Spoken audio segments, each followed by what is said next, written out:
Hey Joey, it's February 1st, so it's January wrap-up time. I am gonna do it a little bit differently this month specifically because I've been all over the map, and so I don't... January's been weird, right? It's been like 900 years and also 2 days and whatever else, and also like how can you focus on anything with the whole... So yeah. So I'm in the middle of like 3 or 4 books at the moment, and I just feel the need to include them because some of them I read a very large chunk of in January, and so I just want to include them as kind of a reading update in addition to what I've actually read this month. So that's kind of the format of this. So the first thing that I read in January, I read on my Kindle, which has been redecorated for February. I read Beyond the Thistles by Samantha Young. This is a romantic suspense novel set in Scotland. And I did 2 things wrong with this novel. One, I didn't do enough research. This is book 1 in an interconnected standalone series. Perfect. Except it's book 1 in a spin-off in an interconnected standalone series. So there are 5 other books about 5 other people, 10 if you count them as couples, that I don't have the context for. And in interconnected standalone you can read in whatever order you want, it does not matter. But I should have read it in order because I just was like, who are all of these people? What is their story? And that was because I didn't read the first one. And I realized at about 30% I was like, oh, this is the spin-off series. This is series 2 of the series. That's why I don't understand what's going on. So I ended up giving it 3.75 stars. I don't remember very much about it because I finished it the 4th of January, which at this point, again, feels like it was 8 years ago. So it's about a girl who was in an abusive situation with her kid, and so she cuts and runs to Scotland, but that all happens before the story. Like, we get a little bit of a prequel in the beginning of the book, but then she's just in Scotland, but then her past catches up to her, or whatever. Nice man helps her. Anyway, that's the story of every romantic suspense novel. It was good. I liked it. I do think I'll continue the series, but I'm not like busting down the door of the next book to like pick it up right away. It was fine. It also took me 5 days to read it, which for me on like a Kindle book is so long. Like, I really dragged it out, and that is maybe the problem with, like, not the problem, but the reason I felt indifferent about a lot of the books I read this month is that I just couldn't keep reading. Like, I was reading like 4 or 5 books at once. I could not stick to one. I was like very wishy-washy about everything, which we'll get to. But so I read Beyond the Thistles. I gave it 3.75 stars. Then I started Game of Thrones. I got the audiobook from the library. I don't know why. Admittedly, I think that I put Game of Thrones, the audiobook, on hold at the library because I was like, maybe I'll want to read that at some point. And then it became my turn to read it. And I was like, I'll probably just let the hold lapse, it's fine. And then I was at work, and I listened to a lot of audiobooks at work, but I just was not feeling it this month. Like, I couldn't, like, no audiobook was calling to me.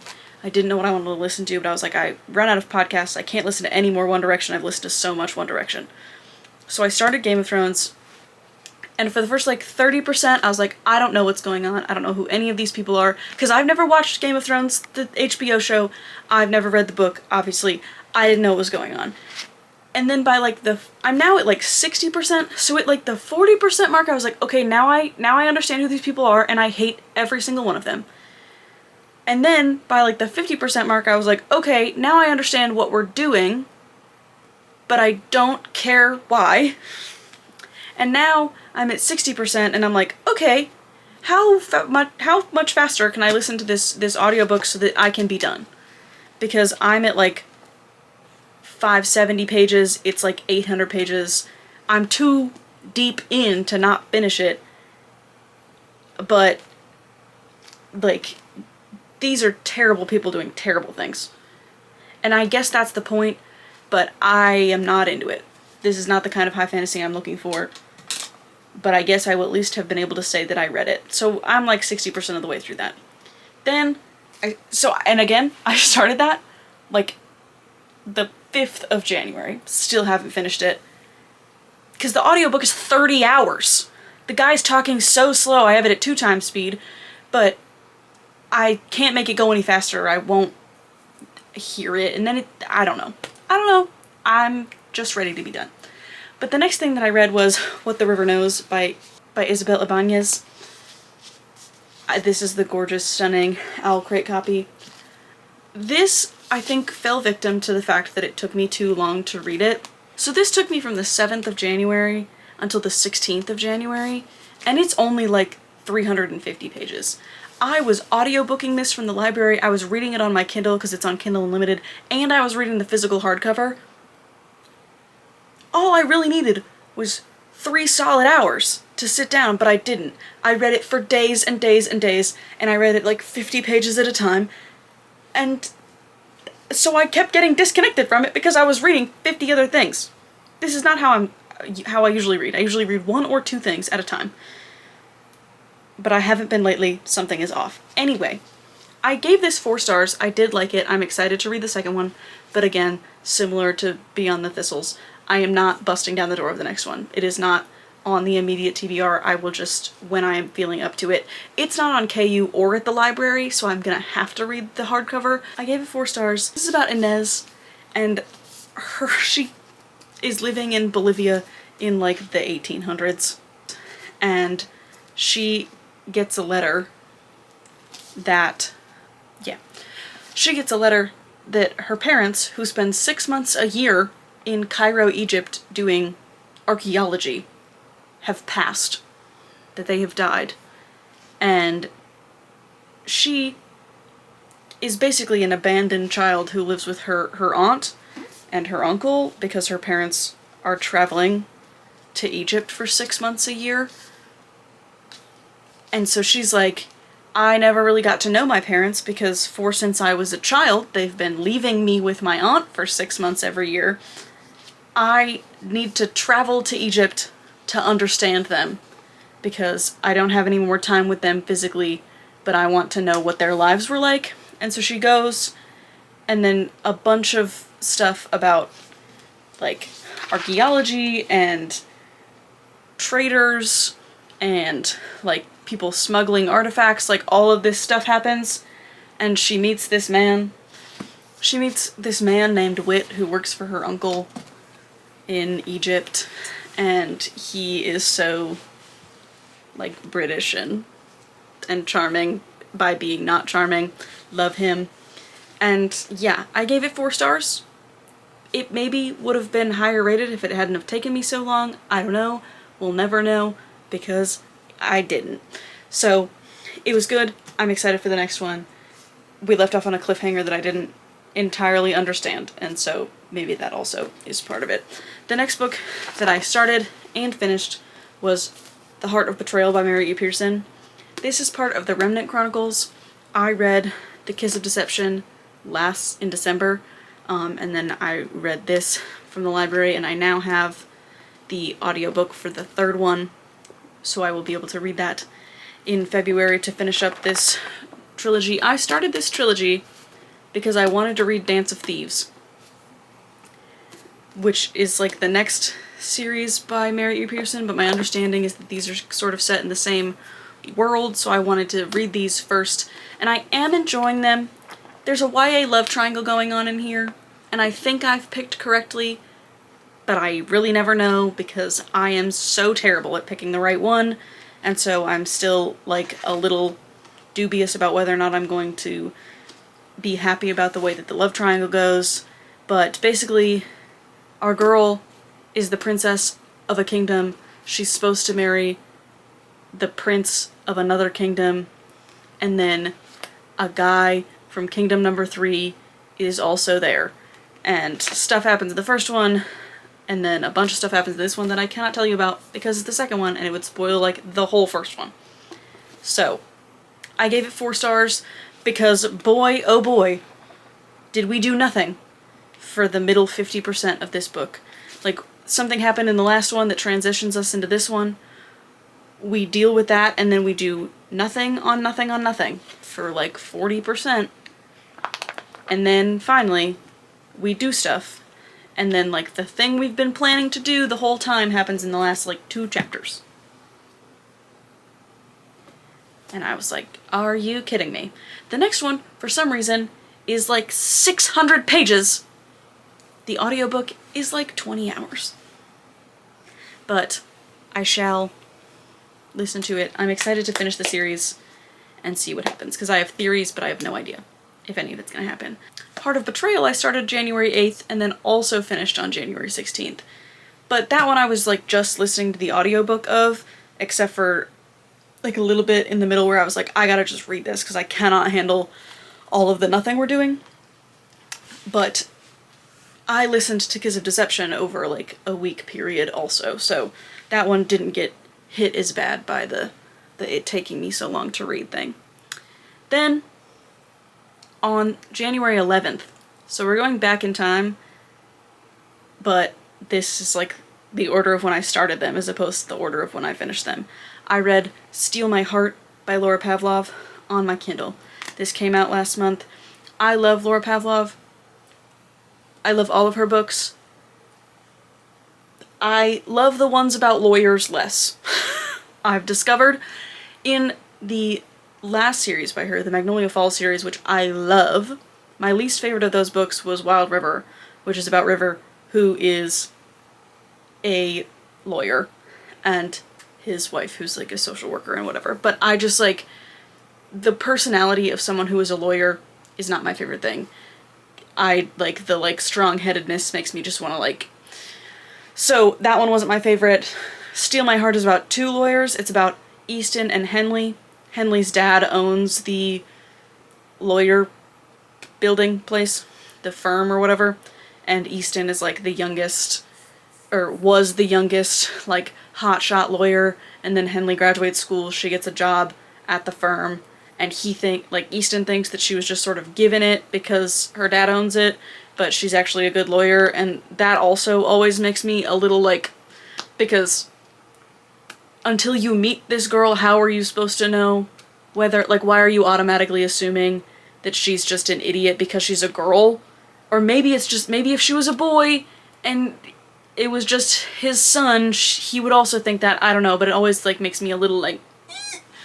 And he pretty quickly realizes that that is not the case, that she actually is a competent human being and that's why she got this job. But that always, like, irks me a little bit, and then just, like, the lawyer personality is not my favorite, so I did give it 4 stars. I'm still excited for the rest of this series. I'm not a big fan of lawyers, I've learned. So that was Steal My Heart, and then next started on January 12th, finished January 18th, I read Bourbon Lullaby by Walker Rose. This was recommended to me on, like, Instagram or TikTok as, like, if you like Chestnut Springs, you'll like this, which I was just glad that someone suggested something to read after Chestnut Springs that was not something I had already read. Like, yes, I know that if I like Chestnut Springs, I should read Rebel Blue Ranch. Like, I wasn't born yesterday. That's a personal pet peeve, clearly. But, anywho's, they were like, you gotta read this bourbon series. And so, I don't know if that's actually what the series is called, but they all have bourbon in the title because it's about this girl, whose name I do not remember, whose like parents own a bourbon distillery, and this first book is foster siblings, and the age gap is large. He was like 18 when she was like 9, I don't even know. But he, like, genuinely read her stories. Like, that was the age gap. Which was, like, okay. But he, like, was not thinking about her, especially in that way, or really at all. Because, like, it's like her 3 sisters got adopted into this family, and he was a foster sibling also at this family for a period of time. but like not a super long time. It was like just the year before he aged out of the system or whatever. And then he like moved on with his life, and then she was like, I want to meet this guy again. I remember him from my childhood, whatever. So it was like, it wasn't like, and we didn't call attention to the fact that they were foster siblings very frequently, except for a couple times where he was like, I don't know about this. I read you stories as a child. But now they're like she's like 26 or something, and he's like 30 something. Like she's not like freshly 21 or anything like weird like that. Anyway, I didn't focus on that fact of the story. Like, it was not so at the front that it like bothered me in any way. But he like now owns a distillery also, but for whiskey or something. Not bourbon, just whiskey, I guess. I don't know anything about bourbon or whiskey, so that all kind of flew over my head. But she like goes to work for his company, to like see if he remembers her, but she like uses a variation of her name to kind of hope that he doesn't remember her, and then like she has to go back home because of an emergency, and then like he also goes because of the emergency, but not knowing that like what, yeah. I'm just telling you the whole plot. Anyway, I liked it.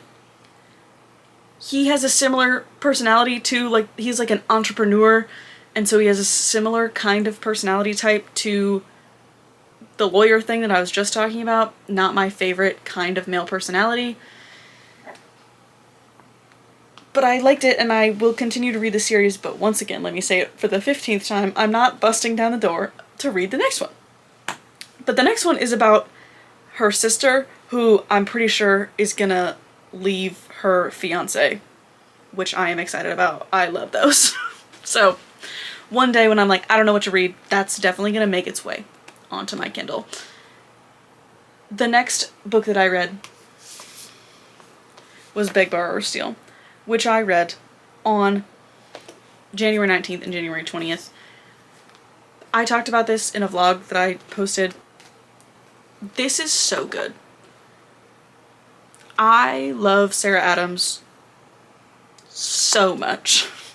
I had to tab this book because that's like how much it was calling to me. The first tab is on page 16 because I was like, I wanted to write in my book. I wanted to like do whatever. I didn't end up writing in it. I just put the tabs on it because writing in it does make me nervous. But this is about Emily and Jack, and they're like sort of co-worker rivals. Like, they have been since college, and now they teach at the same school, but he moves away to get married, and she's like, okay, but then he ends up moving back because he doesn't get married, and they think that they, like, are, like, they don't, like, hate each other, but they, like, bicker back and forth, but then they're like, wait a minute, and I love it so much. This was my first and only 5-star of the month, which, if you know me, is kind of crazy. I love rating books 5 stars, but it was so good. I love it so much. Then I read Onyx Storm. Listen, I have so many thoughts about this. I read it from the 21st when it came out till the 23rd.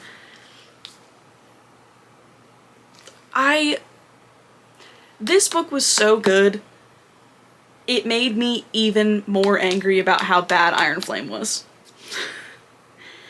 I know that there are people who read Fourth Wing and Iron Flame and even reread them for this book coming out that loved that.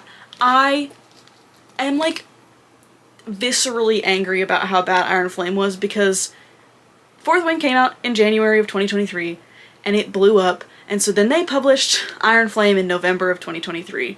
And if they would have just waited until January of 2024 on a year book schedule, and then this one came out January of 2025 like it was supposed to, those 4 months of edits would have made that book so much better. That's all I'm gonna say about it because I literally could go on and on and on. But my note for this book in my like spreadsheet is, Rebecca, who made you publish that book 4 months early? Because this is so good. Fourth Wing was so good and Iron Flame was not. And they messed up the printing and like all of this stuff, and I think that they could have used that 4 months. Even if the people had to wait. We all wait. we've been waiting a year for books to come out series since forever, we would have survived. Anywho's, this is so good. I am excited for the next ones. I'm still mad about Iron Flame. The next thing that I started was Once Smitten, Twice Shy by Chloe Leese. I am literally only on page 54. This is so good. I just need the time to sit down and read all of it, and I have not had that time, but I don't want this to fall victim to the I read it 50 pages at a time, and so I don't like it as much. So I've only read it like twice, but I got this signed I pre-ordered this signed copy from White Whale Bookstore, I want to say. So it says to me, and it's signed, and it came with little art prints. Love it, but I need the time to like sit down and read it, so I have not made it very far through that. Then the final book that I finished in January is Kingdom of the Wicked by Carrie Maniscalco.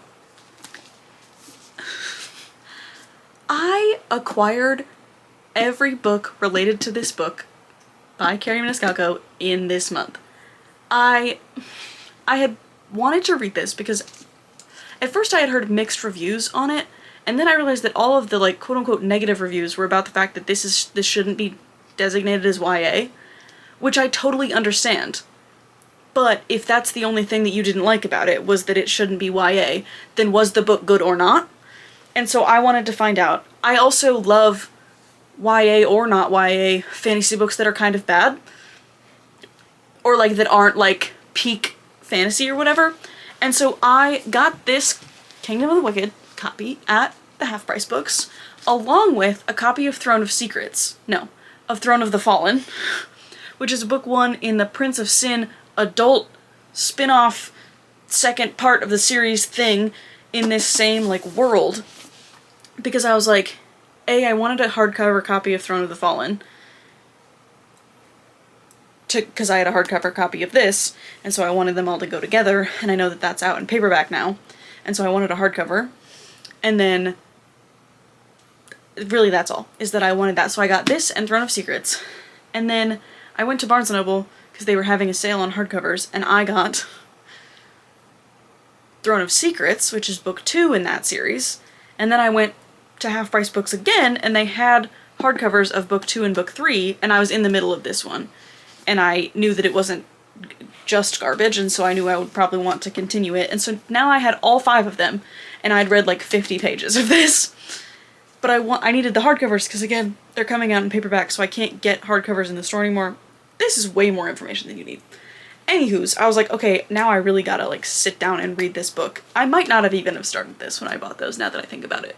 But so I picked it up, I listened to some of it on Spotify, and then I read the rest of it with my eyes. This is about Amelia, who experiences a tragedy. She's a witch, like she has magic, she's a witch.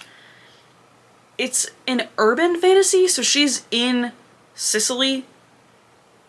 Her like parents own a pasta restaurant, and she has a twin sister, and they're witches, but they like, you can't tell anyone you're a witch, like it's a secret. And she's always grown up hearing these stories about the wicked, which are like demons, devils, like that kind of thing, and these like 7 princes of the wicked who are named after the 7 deadly sins is sort of the story here. She ends up, because of things, meeting several of them. The like MMC, I guess, if you can call it that. This first book at least, is about Amelia, but Wrath is there. He's like the main one that we talk to, and it's my understanding that that is the love interest of this series, but that hasn't really come up yet. So I liked it. It fell victim to a little bit the sort of thing that happens in a YA novel where like the transition between any given activity was like so fast. Like she'd be doing something and then she'd be like, and I have to do this thing right now, and then like boom, and we're like, we've already moved, and I'm like, oh my god, what's going on? She's like really quick to anger, Like, she has no control on her emotions. If she starts to feel one, she's 100% that new emotion. But I think that that is just part of, like, it's a YA novel. She's 18. She's just a girl. Like, I'm enjoying it. I think at least the second one is going to be on my February TBR, which transitions us nicely to part 2 of this video, where I'm going to tell you what maybe is sorta kinda on my February TBR. So, I'll be back in one moment. As a preface to the February TBR, I am at least currently approaching TBRs as, like, this is a list of books. I will hopefully pick most of my reads off of this list. So, I don't anticipate getting to every single one of these books, because that would be ridiculous, but this is the kind of, like, list of things I might choose off of to read, things that are on my mind going into February. So starting with the things that I don't own, Ali Hazelwood's Deep End. I'm so excited about this. I haven't read Ali Hazelwood in what feels like years. I know that I read one last year, but I think the last one that I read was Check-in Mate. No, I read Not in Love. I'm just lying. But Check-in Mate was YA, so it didn't feel like the full sort of Ali Hazelwood beat. Did I read Bride last year too? Did all of those come out last year? Now I'm having a crisis. Anyway, Check-in Mate, YA, not the standard, like, Ali Hazelwood fare of the first 3, you know?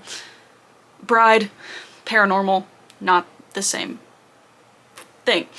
And then Not in Love was, like, on the spicier end, which is not my favorite thing in a romance, and so not, like, again, not the same sort of thing that happens in the first 3, like, STEM, science, Ali Hazelwoods. This is college romance, so again, isn't, like, and it's college sports romance, so it's, like, different, but I love college sports romance, so it is more up my alley than the other 3 previously mentioned. I don't know why I was going on and on about that, but Deep End. Then All Shall Mourn by Ellie Marney. I'm so excited about this. I don't know where I'm going to procure a copy from. Like, it's gonna be at the store, but I just, like, I haven't pre-ordered or anything, but I am excited to read it. Anywho's. And then Emily Wilde's Compendium of Lost Tales. I've listened to the audiobook of all of these, and I haven't used my Spotify hours yet, so I anticipate listening to this, using my Spotify hours to read this. That comes out, like, middle of this month. So those are things I'm excited to read. I'm also excited to read First Time Caller by B.K. Borson, but I don't think I'm gonna get to that till March, because Owl Crate Romance box spoilers. Pretty sure that that is the book for like the quarterly thing, which is, I think, is gonna get to me in March, so I don't think I'm gonna be able to read it till then. Anywho's, things that I do own physically. I need to read this.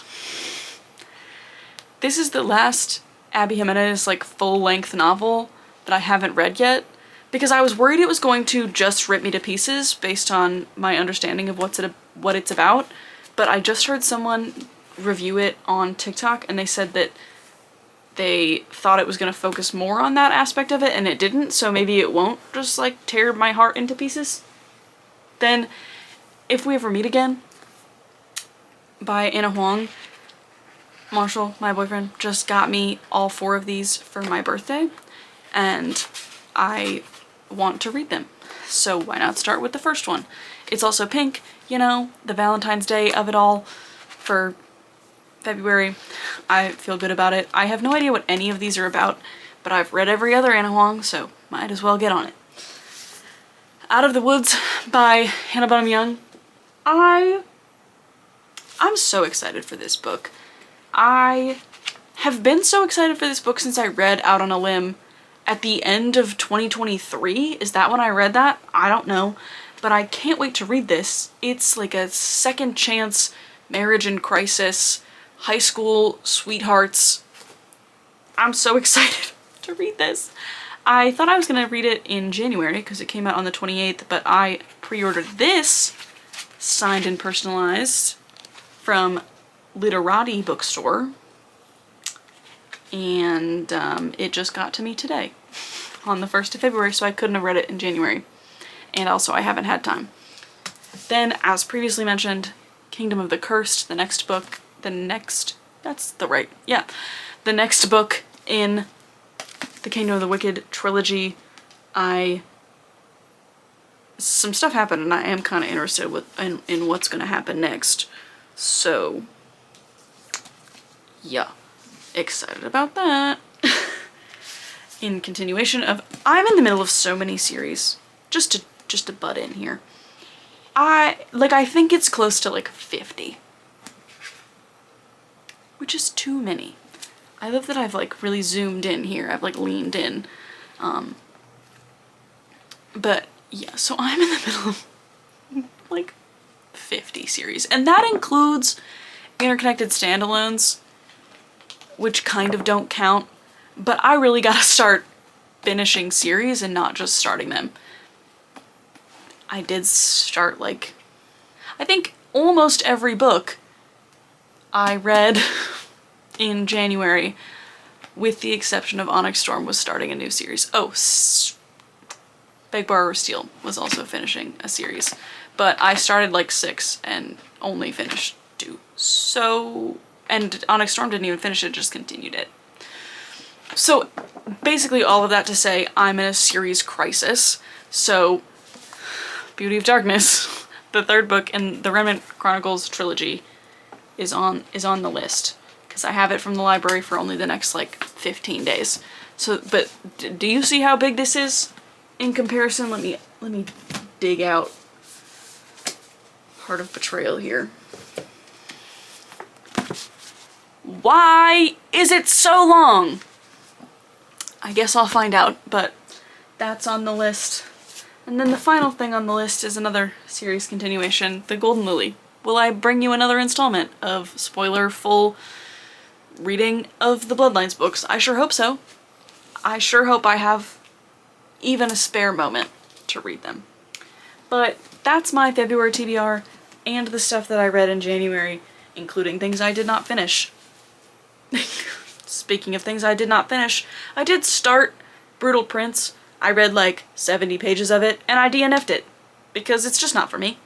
So that also, I guess, goes on the list of things that I read in January. So that concludes what I read in January and what I may read in February. Check back next month to see what I did read, because who knows. But I hope you enjoyed. I will see you next time. If you are not Joey and you have not subscribed, feel free to do so. I post willy-nilly. So, see you.